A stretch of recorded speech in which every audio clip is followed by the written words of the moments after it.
Jésus est le bon pasteur. Il n'est pas le vrai pasteur. Il n'est pas l'unique pasteur. L'Évangile nous dit bien qu'il est le bon pasteur. La bonté de Jésus. Bonté ineffable. Bonté que nous n'avons jamais fini de découvrir.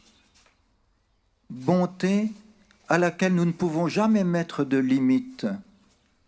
Bonté qui est celle même du Père, infiniment miséricordieux et rempli de tendresse. N'est-il pas significatif que Jésus ait choisi le qualificatif « bon » pour dire qu'il était le pasteur? Comme si Jésus ne peut pas être pasteur. Il ne peut être que le bon pasteur. Il est pasteur à cause de la bonté divine, à cause de la bonté divine infinie qui se fait bonté dans un cœur humain, celui de Jésus. Et ce bon pasteur, que fait-il dans sa bonté? Sa bonté infinie, divine, sa bonté dont nous n'avons jamais fini de la découvrir, eh bien, il donne sa vie. Personne ne peut le lui enlever. Je la donne de moi-même. Il donne sa vie. Et voilà que les brebis écoutent la voix du bon pasteur. Et voilà que le bon pasteur connaît chacune de ses brebis. Elles n'écoutent pas la voix d'un étranger, les brebis. Elles écoutent la voix de la bonté. Elles reconnaissent que ce pasteur, c'est lui, à cause de sa bonté et parce qu'il donne sa vie. Et les brebis qui écoutent, elles suivent le bon pasteur. Et si elles suivent le bon pasteur, c'est que la brebis peut dire aussi, moi, je donne ma vie. Personne ne peut la prendre. Moi aussi, comme mon pasteur bien-aimé, j'ai le pouvoir de donner ma vie. Et ce don de la vie, voilà qu'il est infiniment divers. Ce don de la vie, il s'exerce, il se réalise, il se manifeste dans tant et tant de vocations. Vous qui êtes ici rassemblés à Pontchâteau, ou vous qui nous suivez, qui êtes en communion avec nous par les radios chrétiennes ou par les chaînes Internet de nos 9 diocèses des Pays de la Loire et de Bretagne, tous ensemble, nous entendons que Jésus est le bon pasteur et vous êtes tous des brebis qui écoutez la voix du bon pasteur et qui suivent le bon pasteur parce qu'il y a ce secret appel à donner votre vie. Comme Jésus, personne ne peut nous l'apprendre, que ce soit par la séduction, que ce soit par l'attirance de ce qui brille, que ce soit par des goûts personnels, où nous sommes esclaves de ces goûts sans vraiment donner notre vie. Le don de sa vie dans les multiples vocations. Et nous connaissons cette première vocation qui est si essentielle, cette vocation à l'écoute de cette voix qui est au plus profond de la conscience et du cœur, cet appel à faire le bien, à éviter le mal et à aimer. Cette vocation qui s'accomplit avec la grâce de Dieu, quand nous entendons cet appel à faire le bien, et la grâce nous permet de découvrir quel est le vrai bien. Cet appel à éviter le mal, quoi qu'il arrive. Cet appel enfin à aimer en vérité, en acte et en vérité. C'est l'appel universel à la sainteté pour tous les croyants et aussi pour les non-croyants. Et cela n'est possible qu'avec la grâce de Dieu. Peut-être seuls les croyants savent que c'est l'appel à la sainteté, parce qu'ils chantent à la messe la sainteté de Dieu, mais les non-croyants ont aussi dans leur conscience une voix qui leur dit « fais le bien, évite le mal et aime ». Ils reçoivent aussi, pourvu qu'ils vivent dans la droiture, la grâce de Dieu, exactement comme nous. Si nous vivons dans la droiture, la grâce est là pour nous accompagner et répondre à cette vocation universelle à la sainteté. Et dans cette vocation universelle à la sainteté, des brebis de l'unique bon pasteur reçoivent cette vocation admirable à l'amour conjugal, à l'amour dans le mariage, à l'amour où vient le Christ. Et le Christ se mêle de ses noces exactement comme il s'est mêlé des noces de Cana. Et il vient pour donner le bon vin. Voici que c'est lui qui consacre cet amour, pour que cet amour grandisse et devienne, dans cet amour conjugal qui peut aussi devenir l'amour parental ou l'amour grand-parental, et qui devient un amour qui conduit à la sainteté, tout simplement en étant fidèle à cet amour. Cette vocation du mariage qui s'accomplit aussi dans le veuvage, cette vocation dans le mariage qui s'accomplit aussi dans la fidélité alors même qu'il y a l'épreuve d'une séparation ou du divorce. Cette vocation au mariage, qu'elle est belle, elle est une bénédiction de Dieu, comme nous l'entendons dans les premières pages de la Bible, vocation à la sainteté. Et nous avons en France Saint Louis et Zélie Martin, inséparables l'un de l'autre, non pas Saint Louis et Sainte Zélie, mais Saint Louis et Zélie Martin ensemble, dans leur amour conjugal et parental, dans la maladie de l'une et dans le veuvage de l'autre, l'accomplissement de la vocation à la sainteté dans l'amour conjugal. Qu'il est beau de prier pour les époux, pour les fiancés, ceux qui se préparent au mariage, ceux qui avancent en âge et ceux qui vivent cette fidélité délicate dans la maladie, dans l'épreuve. Que c'est beau cette vocation que Jésus a vue de ses yeux entre Marie et Joseph. Il leur était soumis à l'amour de Marie et de Joseph. Quelles sont belles ces brebis qui, entendant la voix du bon pasteur, veulent imiter de plus près Jésus, qui a choisi en toute liberté de vivre dans le célibat pour le royaume. Et voilà que se lèvent des brebis qui entendent cet appel à vivre dans la consécration, dans l'ordre des vierges consacrées ou dans la vie religieuse féminine ou masculine. Signe admirable de la charité du Christ dans le saint peuple de Dieu ou pour le monde. Signe admirable que tout être humain est fait pour Dieu et Dieu seul, que Dieu est capable de combler un cœur humain.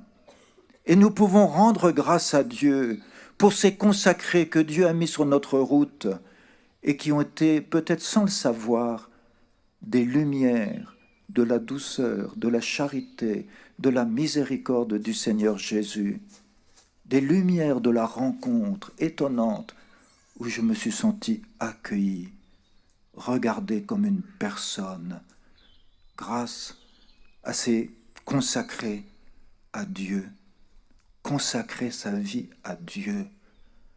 Voilà le magnifique miroir de la consécration de l'amour conjugal dans le mariage, la consécration à Dieu, comme un jeu de miroir, le mariage et les consacrés dans le célibat savent que le tout de leur vie, c'est l'amour, vécu dans le célibat pour le royaume ou vécu dans le mariage. Signe admirable de la vie consacrée, béni soit Dieu pour cette vie consacrée à la suite plus proche de Jésus. Enfin, des brebis entendent cet autre appel singulier que les 4 premiers, André, Pierre, Jacques et Jean, ont entendu alors qu'ils étaient pêcheurs sur le lac de Tibériade. Et l'Évangile nous dit qu'ils ont tout quitté leur métier, tout, pour suivre le Maître. Ils l'ont écouté. Ils ont failli l'abandonner. Quand ils ont entendu Jésus, « Et vous aussi, vous voulez me quitter ?» Et Pierre a répondu, au nom des 12, « Où irions-nous ? Tu as les paroles de la vie éternelle. » Et voilà que Pierre comprend au nom des 12 qu'il y en a qui sont des porteurs de la parole de Dieu, qui ont la mission d'ouvrir le livre de la parole à tous, sans exception aucune, au plus large des périphéries, ouvrir la parole en trouvant les mots qui la disent et non pas les mots qui disent les idées personnelles, mais que la parole de Dieu et rien d'autre que la parole de Dieu, toute la parole de Dieu, en trouvant peut-être les gestes, les regards, les paroles qui la disent. Et c'est ainsi que nous voyons cette vocation sacerdotale de prêtre qui ouvre cette parole dans les cœurs et qui célèbre l'Eucharistie pour le saint peuple de Dieu. Le saint peuple de Dieu, dans la variété de ses vocations, a soif de l'Eucharistie, a soif de participer à l'Eucharistie, a soif d'unir toute sa vie concrète dans le travail, dans la famille, dans l'amitié, dans les associations, dans le bénévolat, d'unir cette vie à celle du Christ en offrant leur vie avec l'offrande du Christ au saint sacrifice de la messe. Bienheureux ceux qui entendent l'appel à être prêtres en donnant leur vie totalement pour célébrer l'Eucharistie pour le saint peuple de Dieu. Quelle est belle cette vocation de prêtre, cette vocation de pasteur qui, elle aussi, est tout entière dans l'amour que nous appelons, selon le Concile Vatican II, la charité pastorale. Mais, parmi toutes ces brebis du bon pasteur qui écoutent la voix du pasteur, toutes ces brebis qui suivent Jésus, ils découvrent que ce Jésus, il a pleuré devant son ami Lazare. Jésus a été bouleversé de compassion devant la veuve de Naïm. Jésus a vu le paralysé. Il a vu l'aveugle. Il a entendu les 10 aveugles. Il a eu cette parole extraordinaire pour le lépreux. Que veux-tu que je fasse pour toi ? Et voilà que des brebis, écoutant Jésus le pasteur, découvrent Jésus qui a un tel amour pour les plus fragiles, pour les plus pauvres, pour les plus délaissés. Et voilà que des brebis entendent dans leur cœur un appel à se faire proche, à se faire le prochain des Lazare du monde, des pauvres qui traînent devant les portes des riches. Et voilà que cet appel à se faire le prochain du plus pauvre pour être en alliance avec lui, c'est parce que nous avons entendu cette parole. Moi, dit Jésus, vous ne m'aurez pas toujours avec vous, mais les pauvres, vous les aurez toujours avec vous. Comme si Jésus disait, vous voulez me trouver, vous voulez me rencontrer, vous voulez me découvrir en vérité.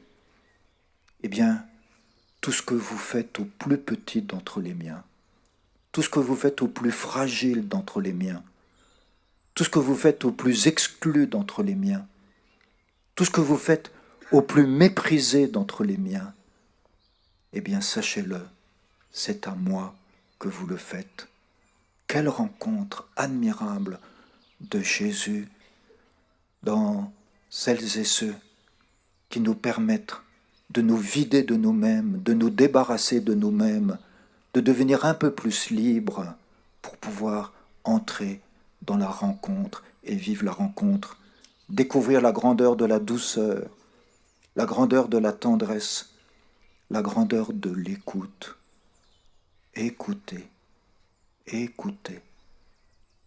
C'est le commandement que Dieu a donné à Israël et que reprend Jésus pour que nous soyons tous des brebis qui écoutent. Écoute Israël, écoute Saint peuple de Dieu, sois dans l'écoute et alors tu entendras l'appel, la vocation qui est la tienne. Écoute la grâce que je te donne, écoute l'amour dont tu es aimé, écoute le monde qui a soif de découvrir qui est Dieu, écoute l'appel à servir qui résonne au fond de ton cœur. Écoute quelle est ta vocation et n'aie pas peur de dire, comme le jeune Samuel, avant même de savoir quelle était sa vocation concrète dans l'Église, parle, Seigneur, ton serviteur écoute. Quelle grâce, comme brebis, d'écouter le bon pasteur qui est venu pour servir et non pour être servi. Quelle grâce d'être tous ensemble et chacun selon notre vocation, un serviteur et une servante du Christ au milieu des hommes. Rendons grâce à Dieu pour les vocations que le Seigneur Jésus, par la puissance de son Esprit, ne cesse de susciter dans son Église. Amen.